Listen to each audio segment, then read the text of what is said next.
Welcome to Big B Daily. No frauds allowed.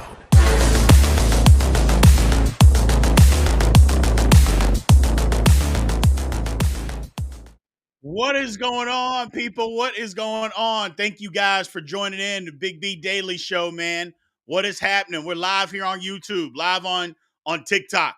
What is happening with you guys on this lovely Tuesday today? Big sports day today. We're going to get into it.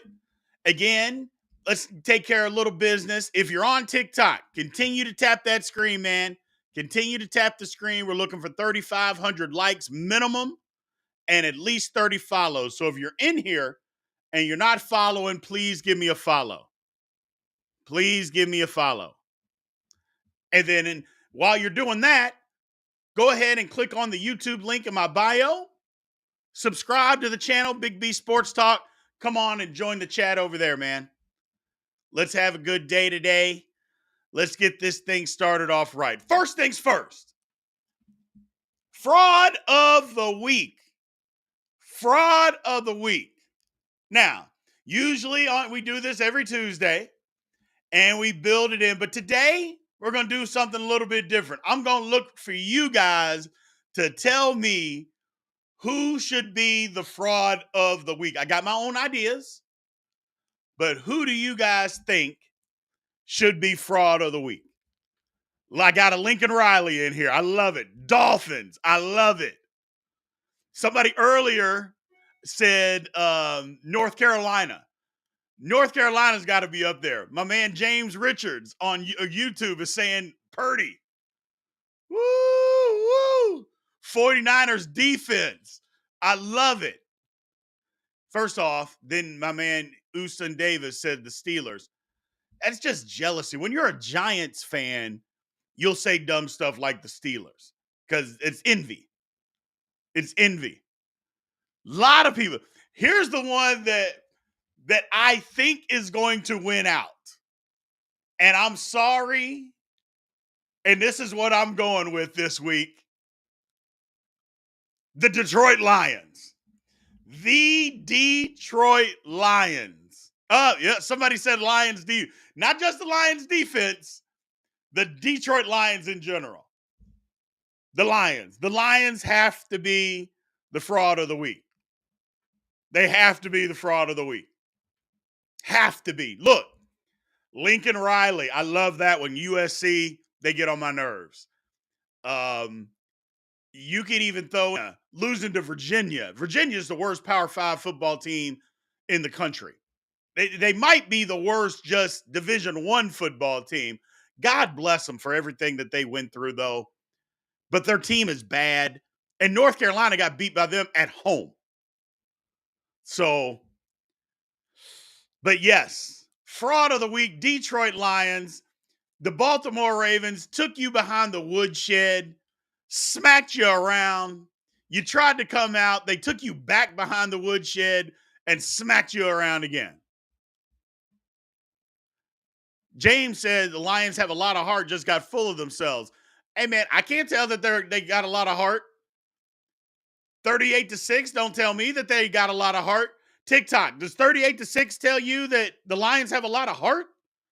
That's not what it tells me. It tells me, and you can say they got full of themselves. What it tells me is that you just got taken behind the woodshed and got smacked around. Now, I will agree. Them getting full of themselves, I can agree with that. I can agree with that. So, but to me, it just seems like they just got smacked around. Seth, what are you talking about? You missed it. We already got the fraud of the week. It's the Lions. The Detroit Lions. And I put up that I let y'all decide this week. Kind of. I love the segment. I know y'all love the segment. I think it's great. We have a ton of fun with it. But UNC was in that conversation. Lincoln Riley, USC, all in that conversation. A lot of people said the 49ers, Brock Purdy. Whew. And the one team, somebody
So I appreciate y'all hanging in there. We had some technical difficulties, but we're back. We're back. We're back in. We're back live on YouTube. So now let's go talk about the NBA. The NBA is back tonight. Let me just ask you all these questions. Who's the best team? So, who is the best team in the NBA right now? Let me ask. Who are y'all thinking? The Bucks? It's not the Cavs. The Celtics? I don't think it's the Lakers. The Lakers are in the conversation. The Nuggets? I don't think the Nuggets get enough respect. They just won the title. I don't think they get enough respect. The Suns? I like the Suns, but are the Suns going to be able to guard enough? The Kings need another scorer. The Kings need another scorer. They need somebody else besides, Sabonis. They need a wing. I mean, is Harrison Barnes enough? I don't know. So we'll see. We will see. But it's going to be interesting. He said the Hornets, not the Hornets, man. It's not the Hornets. So keep tapping on the screen for me on TikTok. We're going to push it up. We're over our goal. We want to get to 6,000 likes and get to at least 30 follows. So if you're in here and you're not following, please give me a follow. Please give me a follow.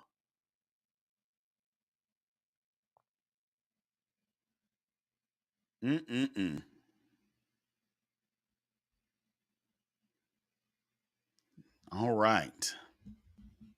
The Warriors? You like the Warriors? Maybe.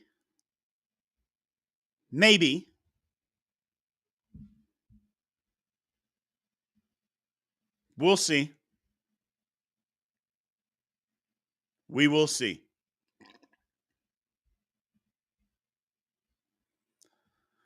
Let's move on, people. Let's move on. Q&A section going on right now. So let me ask a quick question. Or better yet, let's get on to our quarterback guru who's coming in. My man, Chris James, CJ is coming in to chit chat with us. He is our quarterback guru, breaking down quarterbacks today for us.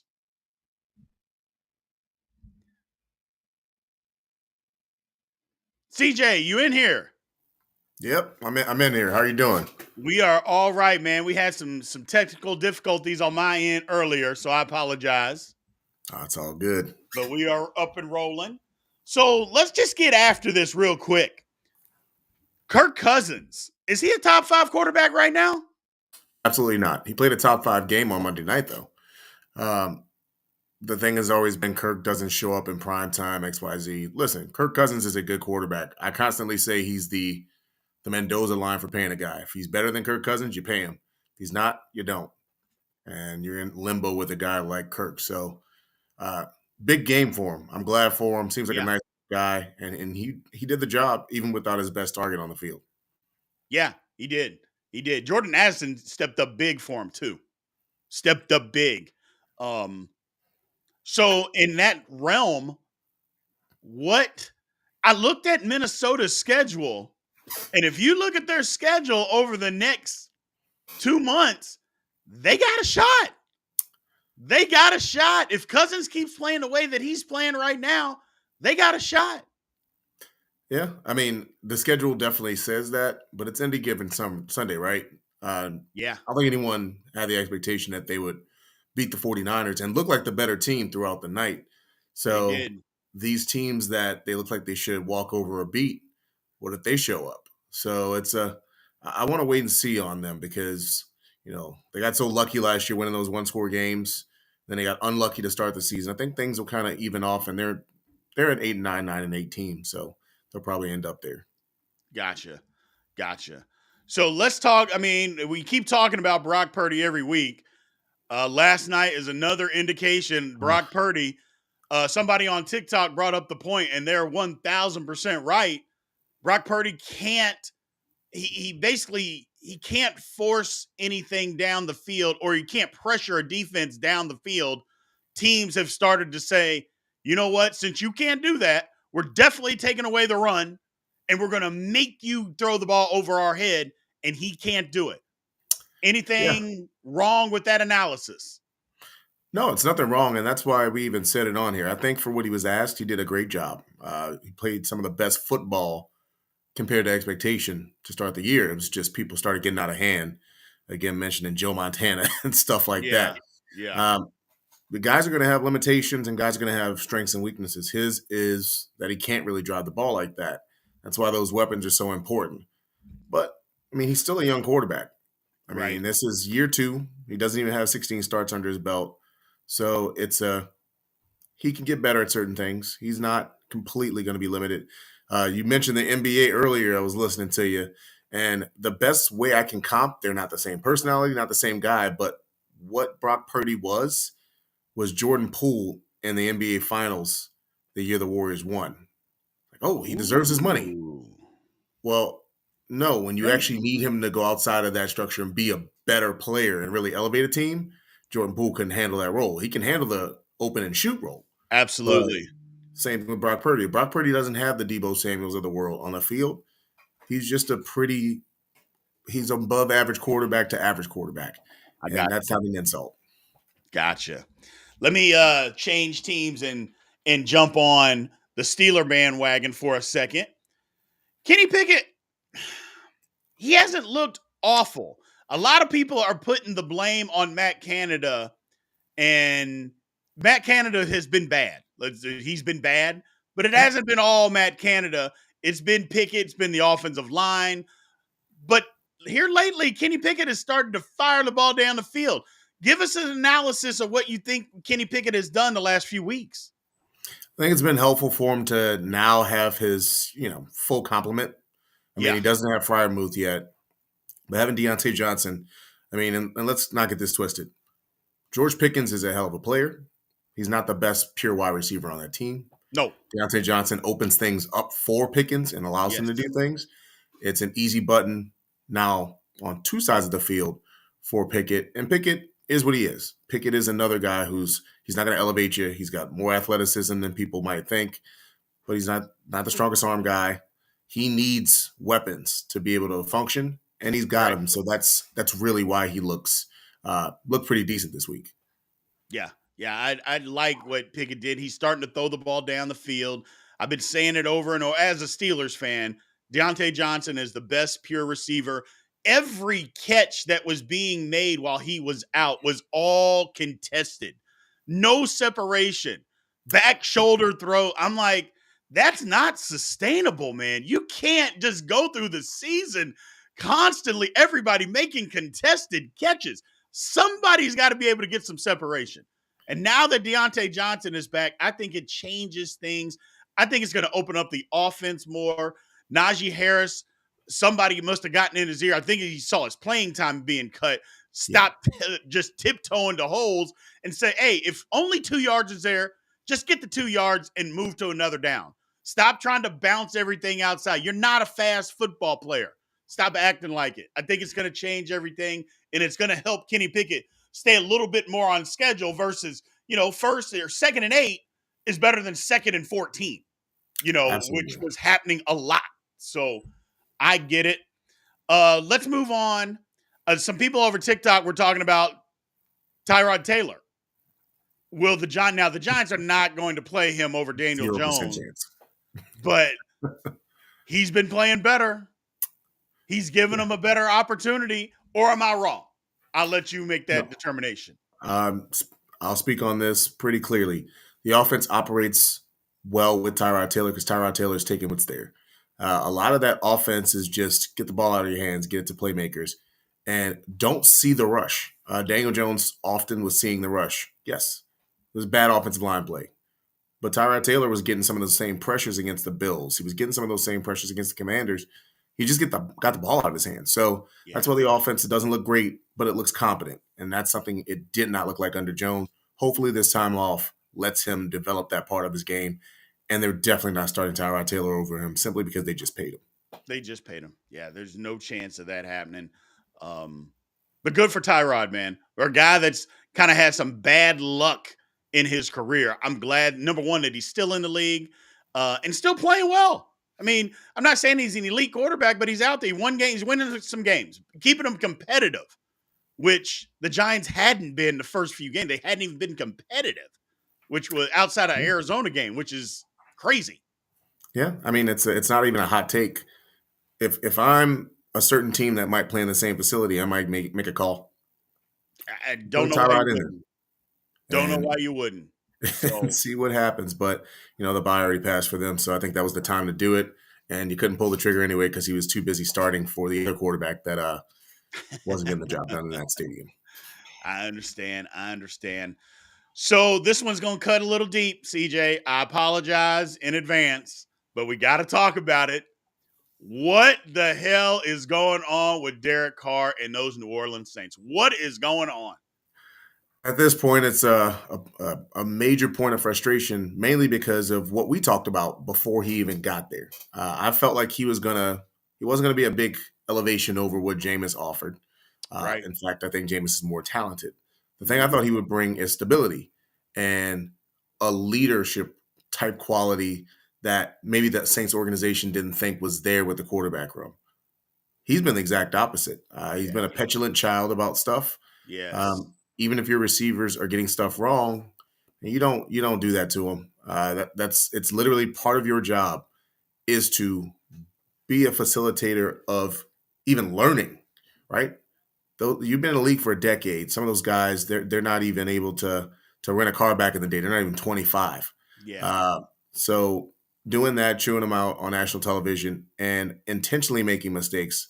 I mentioned that on that play with Olave that everyone talks about. That was intentionally done by Carr to prove a point, and it actually just killed the team. You can't do that. He's right now playing the worst quarterback in the NFL of anyone who's starting any game because he's doing stuff like that. The thing that I didn't like, and you brought it up, he's acting like a child, and it's like he's got that cachet. Derek Carr doesn't have that cachet to be chewing guys out on the sideline and all the accomplishments that he supposedly has. He doesn't have that cachet. It's kind of what you said before. I don't understand the move, especially if you kept Jameis Winston there, because it's like you said, Winston is absolutely more talented than Carr. Now, does that necessarily mean he's a better quarterback? No, because the decision-making of Winston is bad for 30 for 30.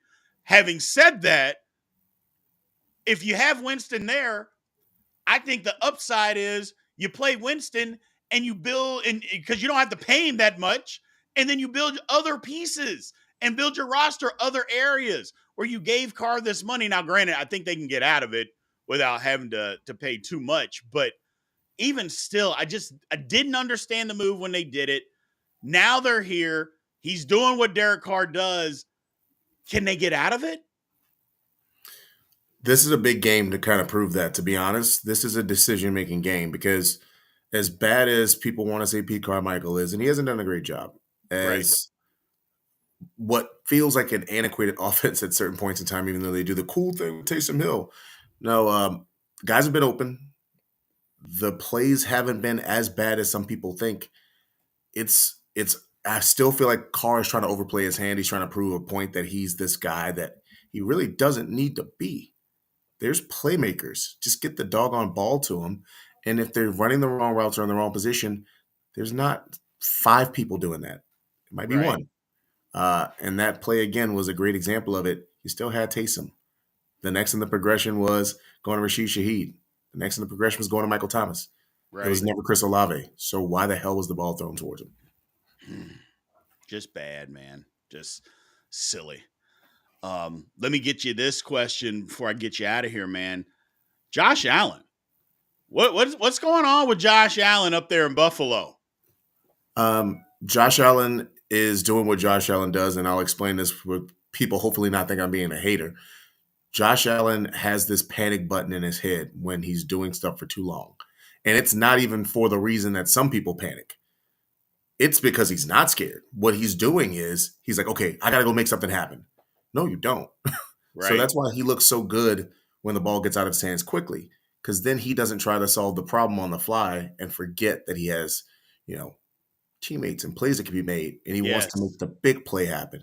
So they really, again, not an insult. They need to simplify the offense, give him some easy outs, run the ball more. Please, above all that's sacred. Run the ball more play actions with easy short routes, not these deep developing routes.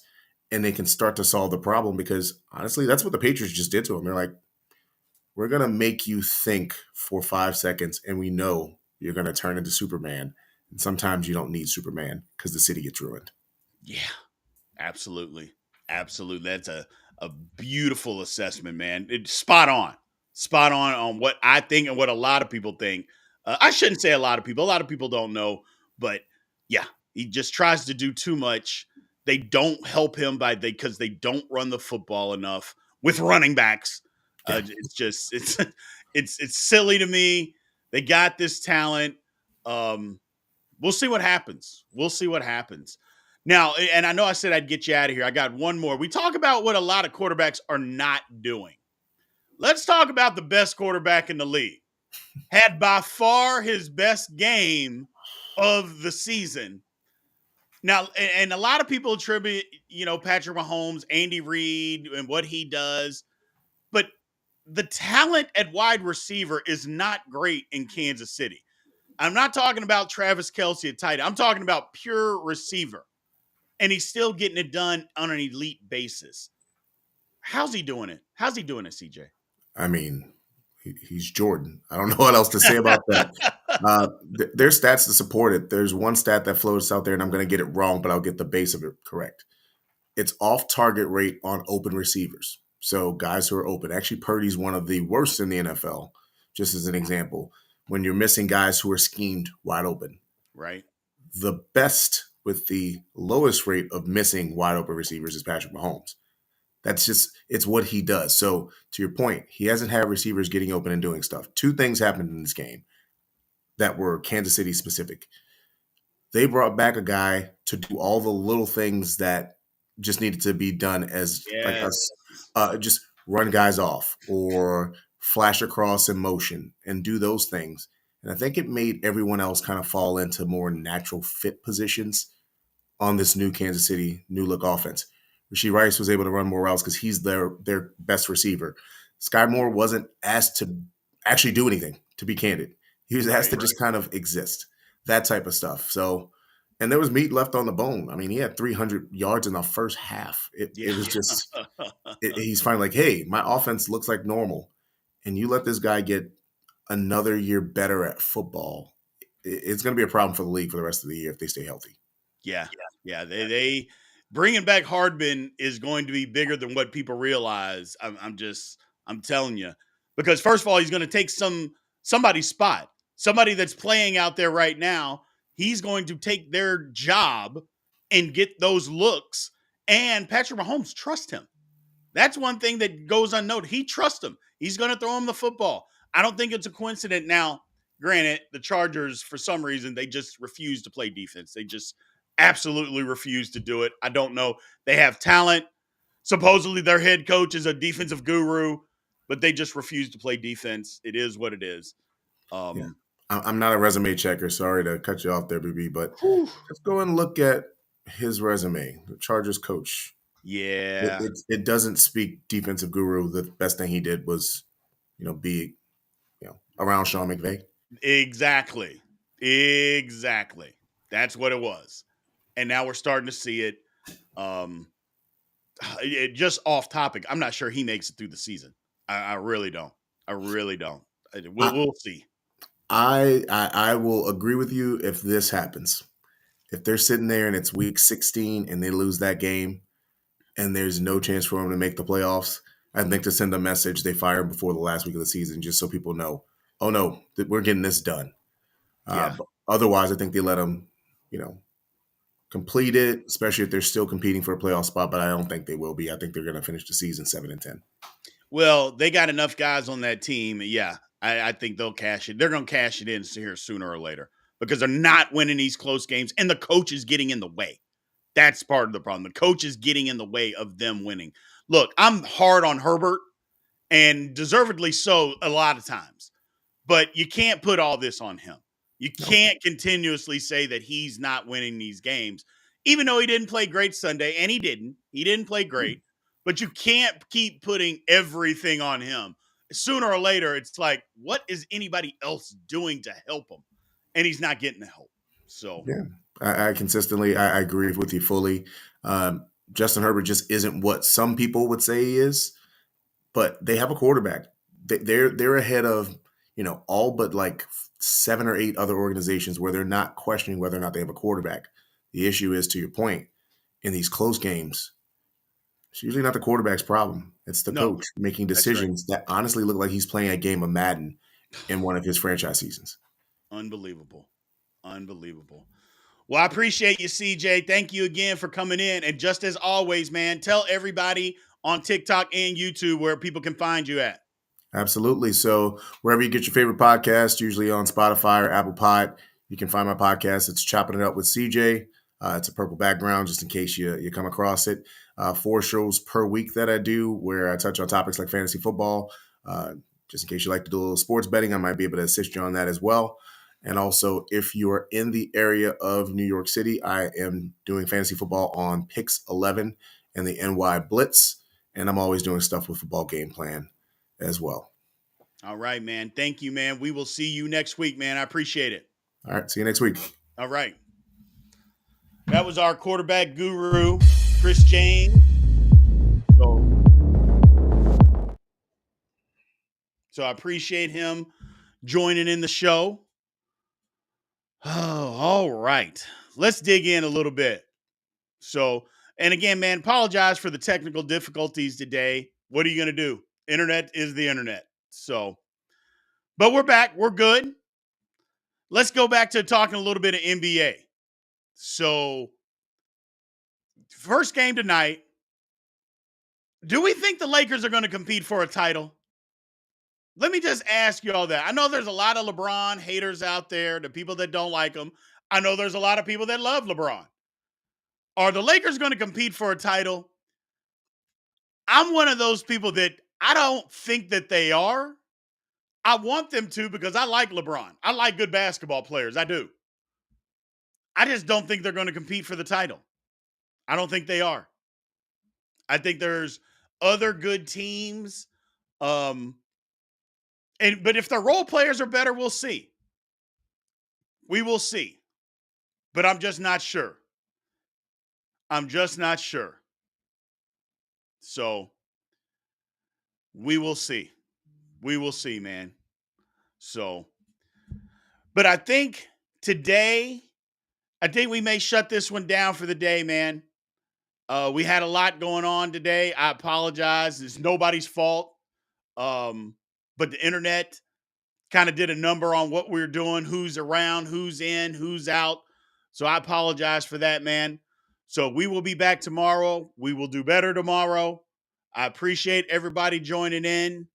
And again, Big B Daily Show. It's Monday through Friday, 4 p.m. Central Time. Come on in. Again, if you're not following, if you're on TikTok and you're in and you're not following, please give me a follow. Then click the link in the bio, the YouTube link, and come on over and join the show over on YouTube. Come subscribe and join the show. So other than that, I will catch you guys tomorrow, man. You guys have a good one.